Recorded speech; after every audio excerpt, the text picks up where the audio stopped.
I never told my son what I really kept locked inside the old cold storage building on Route 9. When he married a smooth-talking woman who thought she could outsmart a retired old man, I made sure she would never find the combination. But I was sitting in my recliner watching the evening news when my property manager called, his voice barely above a whisper. "Sir, your daughter-in-law is out front. She brought 2 men with her. They have a crowbar, and they're cutting the padlock off the side gate." I did not panic. I did not reach for the phone to call the police. I had been watching this moment build for 4 months, and I had laid every single brick of the trap she was about to walk into. If you think you know how this ends, stay with me. You do not. My name is Raymond Colt. I am 63 years old. I spent 37 years as a licensed pharmaceutical distributor, building a small regional warehousing company that serviced hospital networks across the mid-Atlantic. People meet me at the hardware store in my flannel shirt and work boots, and they assume I fix fences for a living. They see a widower with calloused hands and a beat-up Ford pickup, and they draw their conclusions fast. That is perfectly fine with me. I learned a long time ago that the most dangerous thing a man can do is let people know exactly what he is worth. My son, Daniel, is 34. He has my late wife Eleanor's eyes and her stubborn streak, and he inherited neither my suspicion of strangers nor my patience. He is a good man, generous to a fault, and that generosity is precisely what Vanessa saw when she walked into his life 18 months before all of this began. She came in the way they always do, beautiful, attentive, and perfectly calibrated to fill whatever void she sensed in him. Daniel had been lonely since his long engagement fell apart 2 years prior. Vanessa was 31, said she worked in corporate event planning, drove a leased Mercedes. She always had an excuse for being behind on, and within 6 months, she had moved into his apartment. Within 9, they were engaged. I sat across from her at their engagement dinner and smiled warmly and said all the right things, but something behind her eyes was running numbers the entire time she shook my hand. The first real signal came on a Sunday afternoon when Daniel brought her over to my place for lunch. I was out back grilling when she excused herself to use the restroom. I came inside 20 minutes later and found her standing in the doorway of my home office, her eyes tracking slowly across the room. She startled when she heard my boots on the floor and immediately said she had gotten turned around looking for the bathroom. My office is at the end of a hallway with a clearly marked linen closet and bathroom directly across from it. There is no way to confuse the two. She had been standing in front of the framed aerial photograph of my property portfolio hanging behind my desk. I did not say a word about it. I just handed her a glass of sweet tea and told her lunch was ready. 3 weeks later, she brought it up at dinner herself. She did it carefully, the way people do when they have rehearsed a question. She mentioned that a girlfriend of hers was looking to invest in commercial real estate and asked, almost as an afterthought, whether I had ever thought about liquidating some of my older storage properties. She said dead square footage was a liability at my age. She said the market was favorable right now, and she knew some developers. I set my fork down and looked at her with the expression of a man who has just been asked to explain photosynthesis. I told her I would not even know where to begin with something like that. I told her Eleanor always handled the business side of things, and since she passed, I mostly just let my accountant deal with the paperwork. I watched Vanessa absorb that answer like a woman who had just confirmed exactly what she needed to know. That night I called my property manager, a former Army logistics sergeant named Gerald who has worked for me for 16 years. I told him I needed eyes on my Route 9 facility, and I needed them quiet. Over the next several weeks, the pattern accelerated. Vanessa began pushing Daniel to spend more weekends at my house, which was unusual given that she had previously shown little interest in visiting. She asked gentle, leading questions about my health, my estate planning, whether I had a financial advisor I trusted. She suggested more than once that Daniel should be more involved in helping me manage things, that it was only responsible for a son to understand his father's holdings. Daniel, bless him, repeated these conversations to me word for word without realizing what they added up to. He was not suspicious because he trusted her completely. And because he trusted her, he trusted that her curiosity was care. The confirmation I needed arrived on a Tuesday.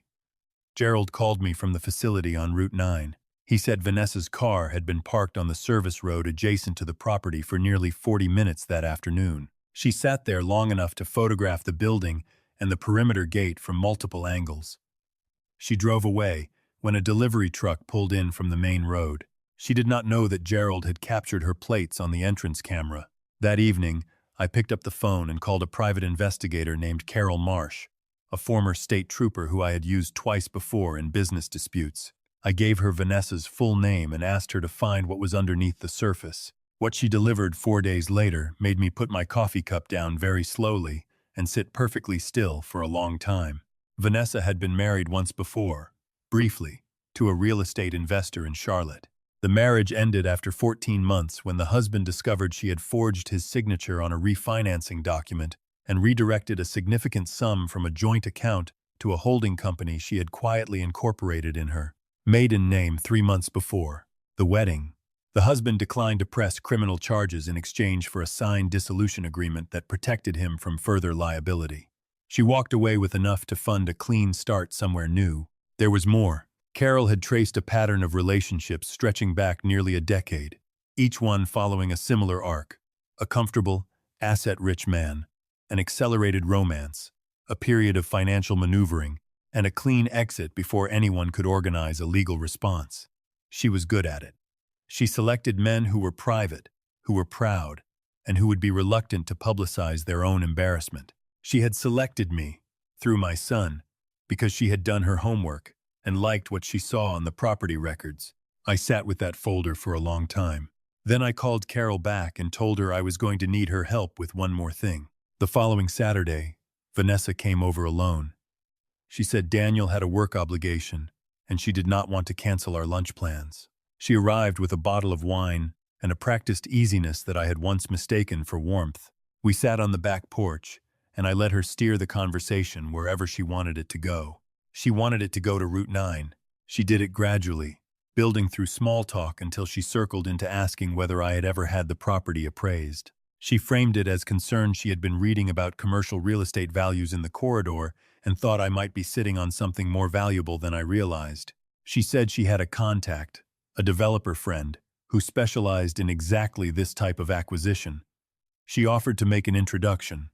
No pressure, just exploring options. I rubbed the back of my neck and looked off at the tree line the way a man does when he is flattered and slightly confused by financial concepts larger than his comfort zone. I told her that place had been sitting empty for a while, and I supposed I had not given it much thought. I told her I appreciated her looking out for the family. She smiled and reached over and patted my hand. That afternoon, after she left, I drove to my property management office and spent 2 hours with Gerald constructing a document. It was printed on official company letterhead, aged slightly under a heat lamp, and bore a confidential designation stamp I had made at a print shop on the other side of town. The document described a private storage agreement with a federal contractor. It listed the contents of the Route 9 facility as including decommissioned medical imaging equipment, pharmaceutical compound canisters, and a secured inventory of rare earth materials, palladium and rhodium, with an estimated value of $11 million. The materials were described as pending quiet disposition through a private federal auction, off the public registry. I placed the document inside a worn accordion folder, along with several genuine but unrelated property tax assessments, and left the folder on the corner of my desk, partially obscured by a stack of mail, with the confidential stamp just barely visible to anyone who happened to glance through the doorway.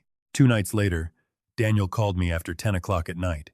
His voice was strange tight, like he was holding something back. He said Vanessa had been in a car accident on the interstate. Nothing serious, just a fender situation, but she was shaken, and the car was undrivable, and could they stay at my place for a few days while it got sorted? I said, of course, come right now. I'll put fresh towels in the guest room. I knew there was no accident. I spent the next hour installing a small motion-activated camera inside the smoke detector in my home office. I had purchased it 2 weeks earlier. I tested the feed from my phone, confirmed the angle covered the desk and the door, and left the office dark with the door pulled to not fully closed, not fully open. Just enough. They arrived around 11. Vanessa looked appropriately frazzled. I made chamomile tea and told them not to worry about a thing. We talked for an hour about nothing in particular, and I watched her eyes drift twice toward the hallway that leads to my office. I told them I was an early riser and excused myself to bed. I did not sleep. I lay on top of my quilt with my phone resting on my chest and waited. At 2:17 in the morning, the motion alert buzzed silently against my ribs. I opened the app and watched the feed. The office door was pushing slowly inward. Vanessa entered alone, dressed in dark clothing, holding her phone as a flashlight. She moved directly to the desk. She found the accordion folder within 90 seconds. I had made it just findable enough. I watched her pull out the document and read it in the pale glow of her phone screen. I watched her jaw drop slightly. I watched her take 7 photographs of the document and 3 more of the aerial property map on the wall behind the desk. She was back in the guest room in under 4 minutes. I set my phone face down on the nightstand and stared at the ceiling for a while. Then I called Gerald and told him to expect activity at Route 9 within the next 72 hours, and to make sure the federal contacts I had arranged were fully briefed. Here is what Vanessa did not know about the Route 9 facility. I had leased it 8 years ago to a federal agency that manages secure transport and temporary housing of controlled pharmaceutical evidence seized in regional DEA operations. From the outside, it looks like a forgotten cold storage building, cracked asphalt, faded signage, a rusted roll-up door that appears permanently jammed. The perimeter fence is overgrown with bramble, and the parking lot floods in heavy rain. There is nothing about it that invites interest. Inside, it is a different world entirely.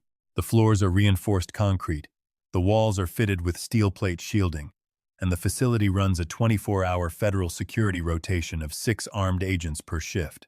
The building is wired to a federal monitoring center. Any perimeter breach triggers an immediate response from both the on-site team and a regional tactical unit stationed 11 minutes away. The agents inside are not carrying sidearms. They are carrying tactical rifles. They are authorized to respond to forced entry with lethal force. I had kept that lease completely private. It was held through a subsidiary company that existed nowhere on any document Vanessa could have found. To her, Route 9 was an empty old building sitting on $11 million in rare metals, guarded by nothing more than the obliviousness of an old man. The next morning I made pancakes and watched her perform a version of herself I could now read like a large print book. She was bright-eyed, enthusiastic, engaged with everything Daniel said, but there was a current running underneath it, a barely suppressed electricity. She excused herself twice to make phone calls from the back porch, standing just far enough from the glass door that she thought she was out of earshot. Carol had helped me arrange one more thing before this week began. A listening device, small as a button, adhesive placed inside the lining of Vanessa's laptop bag, while it sat unattended on my entry hall bench the previous Saturday. I sat at my kitchen table, earbuds in, pretending to read the paper, and listened to both of those calls. The first call was to a man whose voice was flat and unhurried, and entirely without warmth. He asked her if she was certain. She said she had seen the document herself. She said the old man was completely unaware and the son was useless.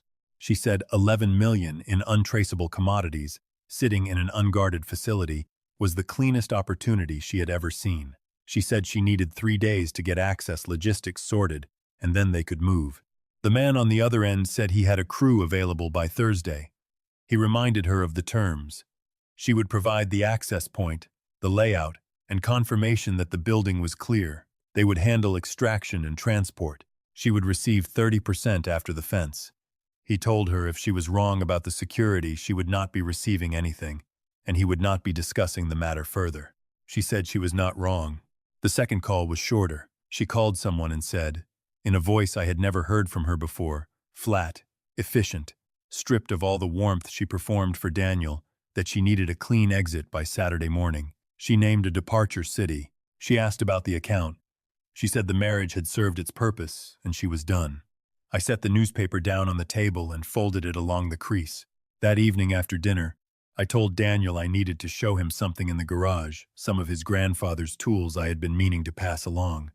I led him outside, and I closed the garage door behind us. And then I told my son everything.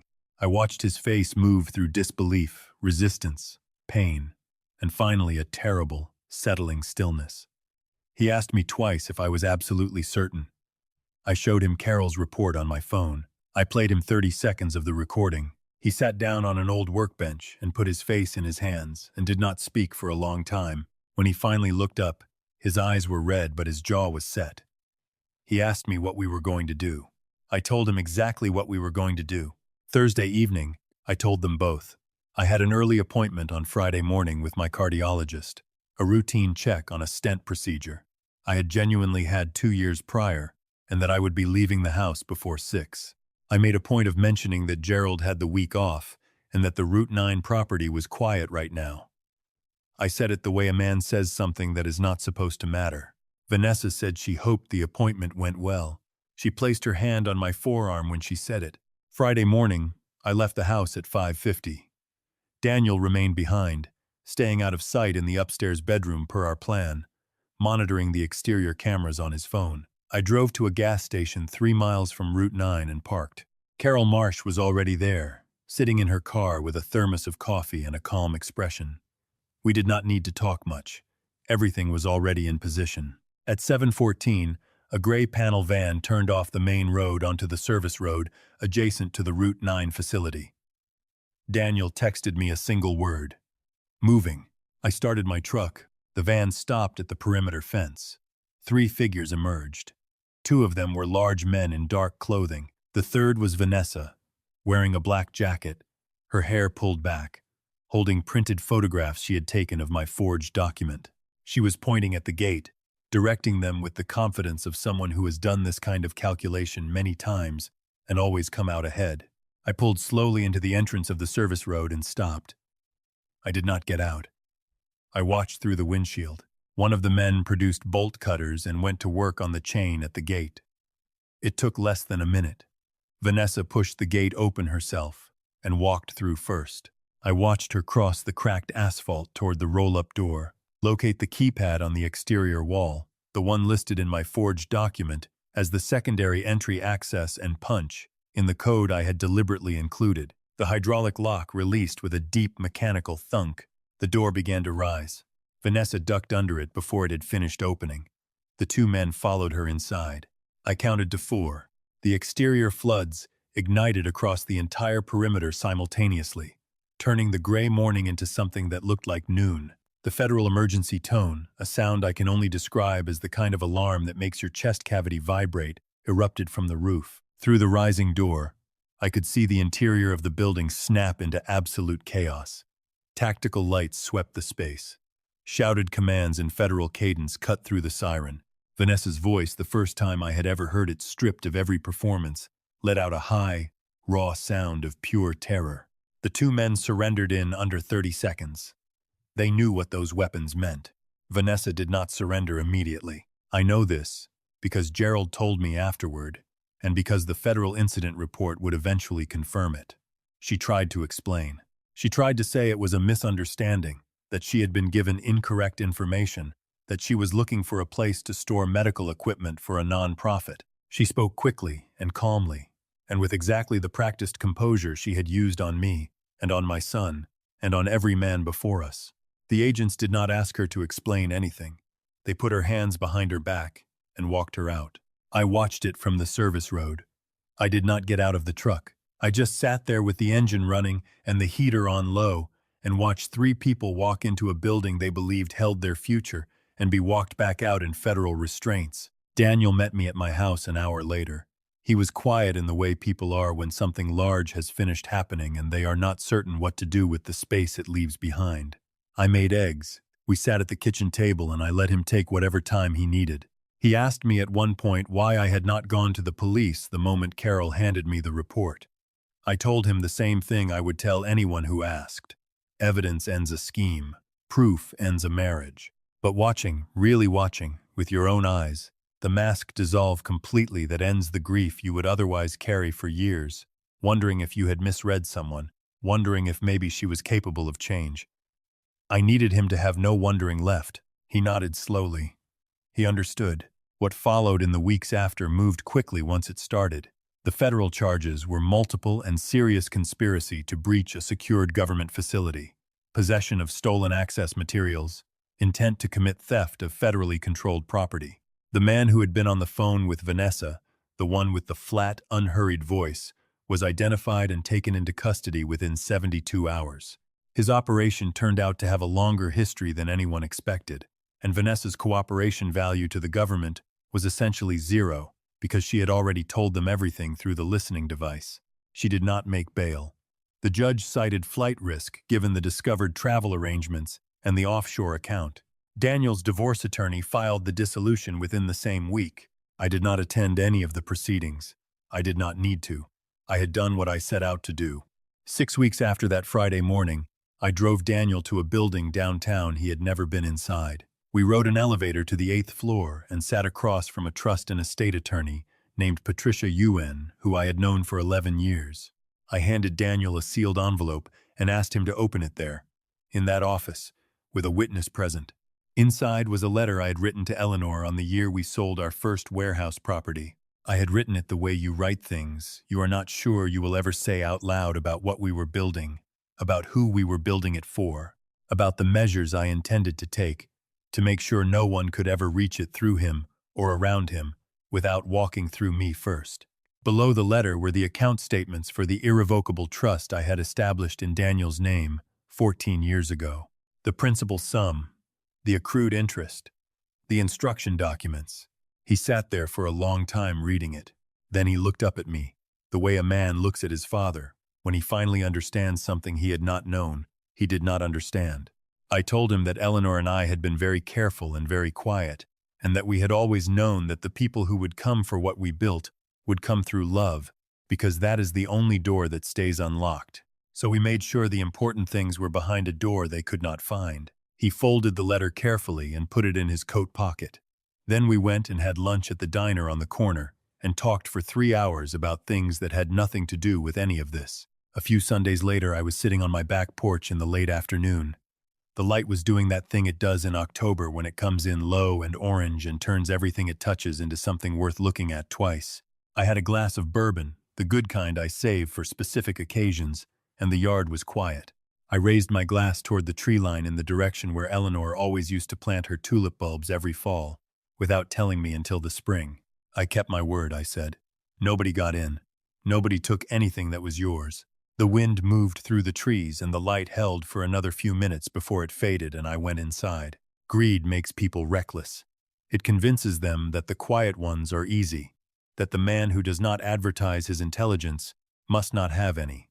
I spent 37 years in a business where the product moved invisibly, where the value was in the paperwork, not the package, and where every single competitor who underestimated me eventually found out exactly how much they had misjudged the room. Vanessa was smarter than most, but she made the same mistake they all make. She looked at a calm old man in a flannel shirt and decided she already understood what she was dealing with. She had no idea that a man who built something real from the ground up has already thought of every possible way someone could try to take it. He thought of it the day his wife first got sick. He thought of it every single time he looked at his child, and knew that love is the only entrance point a predator ever needs. If this story told you something true about the lengths a father will go to protect what his family built, hit that like button and subscribe so you don't miss what I share next. Drop a comment and tell me where you're watching from and what time it is there right now. It does my heart good to know which corner of this country is listening.